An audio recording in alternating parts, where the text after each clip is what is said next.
As suburban children, we floated at night in swimming pools the temperature of blood, pools the color of earth as seen from outer space. We would skinny dip, my friends and me. We would float and be naked, pretending to be embryos, pretending to be fetuses, all of us silent, save for the pool filter. Our minds would be blank and our eyes closed as we floated in warm waters, the distinction between our bodies and our brains reduced to nothing. Bathed in chlorine and lit by pure blue lights installed underneath diving boards. Ours was a life lived in paradise, and thus it rendered any discussion of transcendental ideas pointless.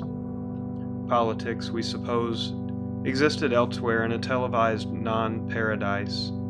Death was something similar to recycling. Life was charmed, but without politics or religion. It was the life of the children of the pioneers. Life after God. A life of earthly salvation on the edge of heaven. Perhaps this is the finest thing to which we may aspire, the life of peace, the blurring between dream life and real life. And yet I find myself speaking these words with a sense of doubt. I think there was a trade-off somewhere along the line. I think the price we paid for our golden life was an inability to fully believe in love. Instead, we gained an irony that scorched everything it touched, and I wonder if this irony is the price we paid for the loss of God. But then I must remind myself, we are living creatures. We have religious impulses. We must. And yet into what cracks do these impulses flow in a world without religion? It is something I think about every day. Sometimes I think it is the only thing I should be thinking about. Now, there was a Pharisee named Nicodemus, a leader of the Jews. He came to Jesus by night and said to him, "Rabbi, we know that you are a teacher who has come from God, for no one can do these signs that you do apart from the presence of God." Jesus answered him, "Very truly I tell you, no one can see the kingdom of God without being born from above." Nicodemus said to him, "How can anyone be born after having grown old? Can one enter a second time into the mother's womb and be born?" Jesus answered, "Very truly I tell you, no one can enter the kingdom of God without being born of water and spirit. What is born of the flesh is flesh, and what is born of the spirit is spirit. Do not be astonished that I said to you, you must be born from above. The wind blows where it chooses, and you hear the sound of it, but you do not know where it comes from or where it goes. So it is with everyone who is born of the Spirit." Nicodemus said to him, "How can these things be?"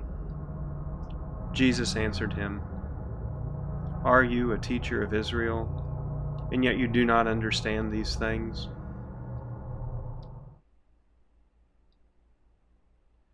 I peel my clothes and step into the pool beside the burbling stream, onto polished rocks and water so clear that it seems it might not even be really there. My skin is gray from lack of sun, from lack of bathing, and yes, the water is so cold. This water that only yesterday was locked as ice up on the mountaintops. But the pain from the cold is a pain that does not matter to me. I strip my pants, my shirt, my tie, my underwear, and they lie strewn on the gravel bar next to my blanket, and the water from the stream above me roars. Oh, does it roar, like a voice that knows only one message, one truth, never ending, like the clapping of hands and the cheers of the citizens upon the coronation of the king, the crowds of the inauguration, cheering for hope and for that one voice that will speak to them. Now, here is my secret. I tell it to you with an openness of heart that I doubt I shall ever achieve again. So I pray that you are in a quiet room as you hear these words. My secret is that I need God, that I am sick and can no longer make it alone. I need God to help me give, because I no longer seem capable of giving, to help me be kind, as I no longer seem capable of kindness, to help me love, as I seem beyond being able to love. I walk deeper and deeper into the rushing water. The water enters my belly button and it freezes my chest, my arms, my neck. It reaches my mouth, my nose, my ears, and the roar is so loud, this roar, this clapping of hands. These hands, the hands that heal, the hands that hold, the hands we desire because they are better than desire. I submerge myself in the pool completely. I grab my knees and I forget gravity, and I float within the pool, and yet even here, I hear the roar of water, the roar of clapping hands.